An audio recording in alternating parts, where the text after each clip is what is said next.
Ажиотаж в столичном департаменте жилищных отношений. Сегодня при большом стечении людей состоялась выдача талонов предварительной записи для участия в подпрограмме обеспечения жильем молодых семей. И если в прошлом году поступило всего 150 заявлений на участие, то в этом году роздано более 600 талонов.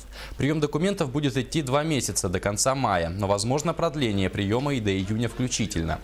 По мнению сотрудников департамента, ажиотаж, о котором шла информация в соцсетях, вызван ложной информацией о том, что якобы порядковый номер в очереди влияет на шансы получить субсидию. То мнение, что если человек пришел, сдал документы 1 апреля, то у него гораздо больше получить шансов субсидию, чем у того человека, кто сдал документы, допустим, 31 мая или 30 мая. Это совершенно неверно. То есть это будет планомерная работа, то есть сбор документов, потом будет обобщение.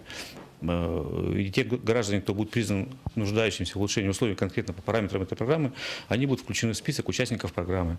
Про расчет субсидий мы пока не говорим, потому что это будет в последующие года. То есть ажиотажа как такового по сути быть не должно. Ну, к сожалению, у нас вот так получилось, потому что все опасались того, что, видимо, чем позднее сдадут именно документы, тем у них меньше шансов быть участником этой программы. Это неверно.